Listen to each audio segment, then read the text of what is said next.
குறித்து பல ஆய்வுகள் இந்த முடிவுக்கு வந்துள்ளன.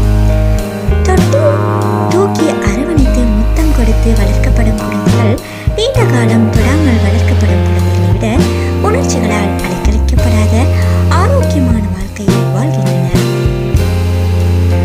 குழந்தைகளை தொடுவதன் முக்கியத்துவம் ஒரு நவீன யோசனை அல்ல. முதலாம் நூற்றாண்டில் பாலஸ்தீனத்தில் வாழ்ந்த யூப்ருக்கள் இயேசுநாதரின் மகத்துவத்தை உணர்ந்து கொண்டு அவர் தங்கள் குழந்தைகளை தொடுவதற்காக அவர்களை அவரிடம் கூட்டிக் கொண்டு வந்தனர். இத்தகைய அற்பமான செயல்களை செய்வதற்கு இயேசுவுக்கு நேரமில்லை என்று நினைத்து கொண்டு அவரது சீடர்கள் அந்த பெற்றோர்களை கடிந்து கொண்டனர். ஆனால் இயேசுநாதர் தன் சீடர்களை கடிந்து கொண்டு குழந்தைகள் என்னிடம் வரட்டும், அவர்களை தடுக்காதீர்கள் என்று கூறி அக்குழந்தைகளை தூக்கி தன் கைகளை அவர்கள் மீது வைத்து ஆசீர்வதித்தார். எந்த கலாச்சாரமானாலும் சரி, குழந்தைகளை ஸ்பரிசத்தால் குளிப்பாட்டி வளர்க்கும் பெற்றோர்கள் தான் புத்திசாலியான பெற்றோர்கள். ஸ்பரிசம் காதலை தெரிவிப்பதற்கான ஒரு சக்தி வாய்ந்த செயலும் கூட. கைகளை கோர்த்து கொள்வது, முத்தமிடுவது, அரவணைத்துக் கொள்வது, தாம்பத்திய உறவில் ஈடுபடுவது ஆகிய அனைத்தும் ஒருவர் தன் கணவனிடமோ அல்லது மனைவியிடமோ தன் உணர்ச்சி ரீதியான காதலை வெளிப்படுத்துவதற்கான வழிகள்தான். சில தனிநபர்களுக்கு ஸ்பரிசம் என்பது அவர்களது முதன்மை காதல் மொழியாகும். அது இல்லாமல் தாங்கள் நேசிக்கப்படுவதாக அவர்கள் உணர்வதில்லை. அவர்களது இல்லற வாழ்வில் ஸ்பரிசம் முக்கிய பங்கு வகிக்கும் போது அவர்களது காதல் கேணி நிரம்பியிருக்கும். அப்போது தங்கள் கணவன் அல்லது மனைவியின் அன்பில் அவர்கள் பாதுகாப்பாக உணர்வர். ஒரு கணவன் இவ்வாறு கூறியது என் நினைவுக்கு வருகிறது. டாக்டர் சேப்மேன், என் மனைவி பல்வேறு வகையான உணவை சமைப்பதில் கெட்டிக்காரி. அவள் சமையல் அறையிலேயே பல மணி நேரங்களை செலவிடுகிறாள். ஒவ்வொரு வேளையும் வகை வகையான பதார்த்தங்களை தயாரிக்கிறாள். நானோ வெறும் கறியையும் உருளைக்கிழங்கையும் விரும்புபவன். அவள் தன் நேரத்தை வீணாக செலவிடுகிறாள் என்று அவளிடம் நான் பலமுறை கூறி வந்துள்ளேன். எனக்கு எளிமையான உணவுதான் பிடிக்கும், அது அவள் மனதை காயப்படுத்துகிறது. நான் அவளை பாராட்டுவதில்லை என்று கூறுகிறாள். நான் நிச்சயமாக அவளை பாராட்டுகிறேன். ஆனால் அவள் இவ்வாறு மெனக்கெடாமல் வகை வகையான சமைப்பதில் நேரத்தை வீணாக்காமல் இருக்க வேண்டும் என்று நான் விரும்புகிறேன். அப்போது நாங்கள் சேர்ந்து இருப்பதற்கு எங்களுக்கு அதிக நேரம் கிடைக்கும். வேறு சில விஷயங்களை செய்வதற்கு அவளுக்கு தெம்பு கிடைக்கும். வகை வகையான உணவு பதார்த்தங்களை விட வேறு சில விஷயங்கள் அவர் இதயத்திற்கு மிகவும் பிடித்தமானவையாக இருந்தன. அவரது மனைவி வெறுப்படைந்த ஒரு காதலி. அவள் வளர்ந்து வந்த குடும்பத்தில் அவளது தாயார் சமையலில் கை தேர்ந்தவராக இருந்தார். அவளது தகப்பனார் தன் மனைவியின் முயற்சிகளை மனதார பாராட்டினார். அவர் தன் மனைவியிடம் இப்படிப்பட்ட பதார்த்தங்களை சாப்பிட அமரும் போது உன்னை காதலிப்பது எனக்கு மிகவும் சுலபமாகி விடுகிறது என்று கூறியது இப்பெண்ணின் நினைவில் நீங்கா இடம்பெற்று இருந்தது. இப்பெண்ணின் தகப்பனார் இவரது தாயாரின் சமையலை பற்றிய நேர்மறையான விமர்சனங்களை வாரி வழங்குவதில் கெட்டிக்காரராக இருந்தார். தனிமையிலும் சரி, பிறர் முன்னிலையிலும் சரி, அவர் தன் மனைவியின் சமையல் திறமையை பாராட்டினார். எனவே இப்பெண்ணும் தன் தாயாரை முன்மாதிரியாக வைத்து நன்றாக சமைக்க கற்றுக்கொண்டார். பிரச்சனை என்னவென்றால், இன்று அவர் வாழ்க்கைப்பட்டிருப்பது தனது தகப்பனாருக்கு அல்ல, அவளது கணவனின் காதல் மொழி வேறாக இருந்தது. அவளது கணவனுடன் நான் உரையாடியதில் வேறு சில விஷயங்கள் என்று அவர் குறிப்பிட்டது தாம்பத்திய உறவு என்பதை கண்டு கொள்ள எனக்கு அதிக நேரம் ஆகவில்லை. தனது மனைவி தாம்பத்திய உறவுக்கு சம்மதம் தெரிவித்த போது அவர் அவளது அன்பில் பாதுகாப்பாக உணர்ந்தார். ஆனால் ஏதோ ஒரு காரணத்திற்காக அவள் அதில் ஈடுபடுவதை தவிர்த்த போது அவளுடைய சமையல் திறமை அனைத்தும் சேர்ந்தும் கூட அவள் அவரை நேசிக்கிறாள் என்பதை அவருக்கு உறுதிப்படுத்தவில்லை. அவளது விரிவான சமையலை அவர் எதிர்க்கவில்லை. ஆனால் அவர் தன் இதயபூர்வமாக எதை காதல் என்று கருதினாரோ அதை அவளது சமையல் ஈடு செய்ய முடியவில்லை.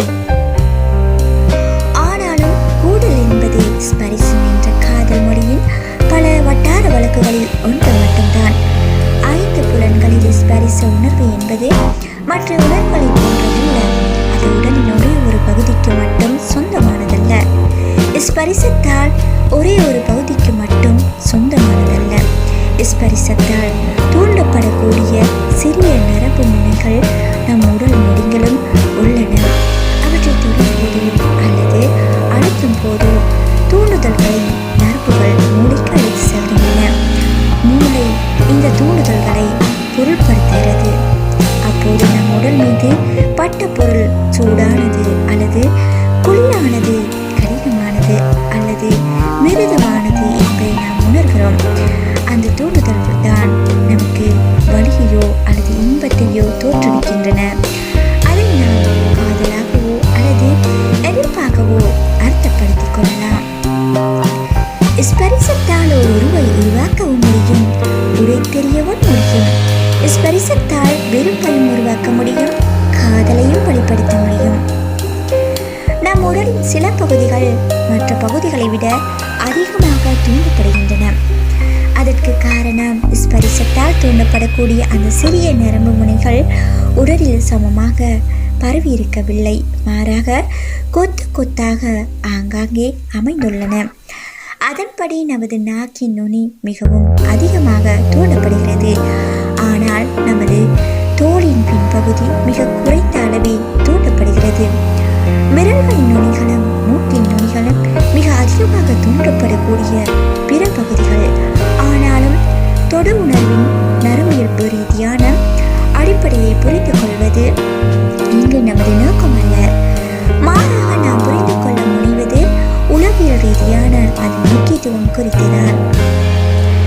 ஸ்பரிசத்தால் ஒரு உறவை உருவாக்கவும் முடியும் என்பதை புரிந்து கொண்டிருப்பீர்கள். உடைத்தெறியவும் முடியும். ஸ்பரிசத்தால் வெறுப்பையும் உருவாக்க முடியும், காதலையும் வெளிப்படுத்த முடியும். ஸ்பரிசத்தை முதன்மை காதல் மொழியாக கொண்ட ஒருவருக்கு நான் உன்னை நேசிக்கிறேன் அல்லது நான் உன்னை வெறுக்கிறேன் என்ற வார்த்தைகளை விட ஸ்பரிசம் அதிகமானவற்றை வெளிப்படுத்தும். கன்னத்தை ஓங்கி அறிவது எந்த ஒரு குழந்தைக்கும் பாதகமாக அமையும். ஆனால் ஸ்பரிசத்தை முதன்மை அன்பு மொழியாக கொண்ட ஒரு குழந்தைக்கு அது பெரும் சீரழிவை ஏற்படுத்தும். ஓர் இதமான அரவணைப்பு எந்த ஒரு குழந்தைக்கும் அன்பை வெளிப்படுத்தும். ஆனால் ஸ்பரிசத்தை முதன்மை அன்பு மொழியாக கொண்ட ஒரு குழந்தைக்கு அது அன்பை உறக்க தெரியப்படுத்தும். இது பெரியவர்களுக்கும் பொருந்தும். திருமணத்தில் காதலின் ஸ்பரிசம் பல வடிவங்களை எடுக்கும். உணர்ச்சிகளை தூண்டும் நரம்பு முனைகள் நம் உடல் நெடிகளும் பரவியுள்ளதால் உங்கள் கணவனையோ அல்லது மனைவியையோ நீங்கள் அன்போடு தீண்டும் போது அது காதலின் வெளிப்பாடாக பார்க்கப்படும். ஆனால் எல்லா ஸ்பரிசங்களும் ஒரே மாதிரியானவை என்று அர்த்தமல்ல. சில ஸ்பரிசங்கள் மற்றவற்றை விட அதிக இன்பத்தை உங்கள் மனைவிக்கு கொடுக்கும். இதில் உங்களுக்கு சிறப்பாக அறிவுறுத்தக்கூடியவர் உங்கள் மனைவிதான். ஏனெனில் அவரை காதலிப்பதுதான் உங்கள் நோக்கம். காதலை வெளிப்படுத்தும் ஸ்பரிசம் எது என்பதை உங்கள் மனைவி நன்றாக அறிவார். நீங்கள் விரும்பும் விதத்தில் உங்களுக்கு விருப்பமான நேரத்தில் அவரை தீண்டுவதற்கு அவரை வற்புறுத்தாதீர்கள். அன்பிற்கான அவரது வட்டார வழக்கை பேச நீங்கள் கற்றுக்கொள்ளுங்கள். உங்களது சில தீண்டல்கள் உங்கள் மனைவிக்கு அசௌகரியமாகவோ அல்லது எச்சரிவுவதாகவோ இருக்கக்கூடும். இத்தகைய தீண்டல்களுக்கு நீங்கள் தொடர்ந்து அவரை வற்புறுத்தி வந்தால் அது காதலுக்கு நேரெதிரானதை அவருக்கு தெரிவிக்கும். அவரது தேவைகள் குறித்து உங்களுக்கு அக்கறை இல்லை என்றும் அவருக்கு இன்பம் தருவதாக அவர் பார்க்கும் விஷயங்களை நீங்கள் உதாசீனப்படுத்துகிறீர்கள் என்றும் அது உங்கள் மனைவிக்கும் சுகம் தர வேண்டும் என்றும் நம்பும் தவறை செய்யாதீர்கள். காதல் தீண்டுகள் வெளிப்படையாக இருக்கலாம். கூடலில் போய் முடியும், முதுகு தீந்து விடுதல் போன்ற சரச விளையாட்டுகளில் உங்கள் முழு கவனம் இருக்க வேண்டும் என்று எதிர்பார்ப்பவையாகவும் அவை இருக்கக்கூடும். மறுபுறம் காதல் தீண்டல்கள் மறைமுகமானவையாகவும் இருக்கலாம்.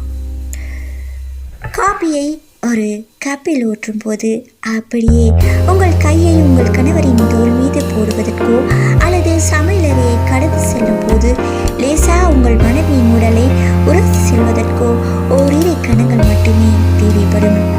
வெளிப்படையான தீண்டல்களுக்கு அதிக நேரம் பிடிக்கும்.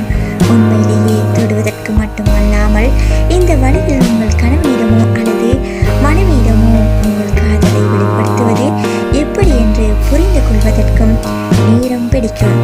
முதுகிற்கு மசாஜ் கொடுப்பது உங்கள் கணவருக்கு உங்கள் காதலை தெல்ல தெளிவாக எடுத்துரைக்கும் என்றால், மசாஜ் கொடுப்பதில் கை தேர்ந்தவராவதற்கு நீங்கள் செலவிடும் நேரமும் பணமும் ஆற்றலும் ஒரு சிறந்த முதலீடாக அமையும். கூடல்தான் உங்கள் கணவரின் முதன்மையான வட்டார வழக்கு என்றால், கூடல் கலையை பற்றி படித்து அறிந்து கொள்வதற்கும் அதை பற்றி விவாதிப்பதும் உங்கள் காதலின் வெளிப்பாட்டை செறிவுற செய்யும். மறைமுகமான தீண்டல்களுக்கு குறைந்த நேரமே தேவை என்றாலும் அதிக அக்கறையும் சிந்தனையும் தேவை. குறிப்பாக ஸ்பரிசம் உங்களது முதன்மை காதல் வழியாக இல்லை எனும் போது, நீங்கள் தீண்டும் குடும்பத்தில் வளரவில்லை எனும் போது அதற்கு அதிக கவனம் தேவை. சோபாவில் நீங்கள் இருவரும் நெருக்கமாக உட்கார்ந்து உங்களுக்கு மிகவும் பிடித்தமான தொலைக்காட்சி நிகழ்ச்சியை பார்ப்பதற்கு கூடுதல் நேரம் தேவை. இல்லை என்றாலும் அது உங்கள் காதலை மிகவும் சத்தமாகவும் தெளிவாகவும் வெளிப்படுத்தும். உங்கள் கணவர் அமர்ந்திருக்கும் அறையின் வழியாக நீங்கள் செல்லும் போது அவரை லேசாக தொட்டு செல்வதற்கு ஒரு கண நேரம் போதும். நீங்கள் இருவரும் வீட்டை விட்டு வெளியே போகும்போது, மீண்டும் வீட்டிற்கு திரும்பி வரும்போதும் ஒருவருக்கொருவர் முத்தம் கொடுத்து கொள்வதன் மூலமும் லேசாக அணைத்து கொள்வதன் மூலமும் ஒருவரை ஒருவர் தொட்டு கொள்ளும் போதும் உங்கள் காதலை நீங்கள் உங்கள் வாழ்க்கை துணைக்கு மிகவும் உரத்த குறையை வெளிப்படுத்துவீர்கள். ஸ்பரிசம்தான் உங்கள் கணவன் அல்லது மனைவியின் முதன்மை காதல் மொழி என்பதை நீங்கள் கண்டு கொண்டவுடன் உங்கள் காதலை அவரிடம் தெரிவிப்பதற்கு பல வழிகள் உள்ளன. அதற்கு உங்கள் கற்பனை மட்டுமே இல்லை. ஸ்பரிசத்திற்கான புதிய வழிகளையும் புதிய உண்மைகளையும் கண்டுபிடிப்பது ஒரு உற்சாகமிக்க சவாலாக அமையக்கூடும். மேசையின் கீழாக தொடுவது உங்களுக்கு பழக்கமில்லை என்றால், அடுத்த முறை வெளியே உணர்வதற்கு செல்லும் போது அதை முயற்சித்து பார்ப்பது கூடுதல் சுவாரஸ்யத்தை ஏற்படுத்துவதை நீங்கள் கண்டுகொள்வீர்கள். பொது இடங்களில் உங்கள் மனைவியுடன் கைகோர்த்து செல்வது உங்களுக்கு பழக்கமில்லாத விஷயம் என்றால், உங்கள் காரை நிறுத்தியுள்ள இடத்திற்கு செல்லும் வழியில் நீங்கள் அவரது காதல் கேணியை நிரப்பலாம். காருக்குள் ஏறியவுடன் முத்தம் கொடுத்துக் கொள்வது உங்கள் வழக்கமில்லை என்றால், அவ்வாறு செய்ய முயற்சிப்பது உங்கள் பிரயாணங்களை குதூகலமானவையாக மாற்றுவதை நீங்கள் காண்பீர்கள். உங்கள் மனைவி கடைவீதிக்கு செல்வதற்கு முன் அவரை கட்டி அணைப்பது அவர் மீது நீங்கள் கொண்டுள்ள காதலை மட்டும் வெளிப்படுத்துவதில்லை. உங்கள் மனைவி விரைவாக வீட்டிற்கு வரவும் அது வழிவகுக்கும். புதிய இடங்களில் புதிய தேடல்களை முயற்சித்து பாருங்கள். அது உங்கள் கணவருக்கு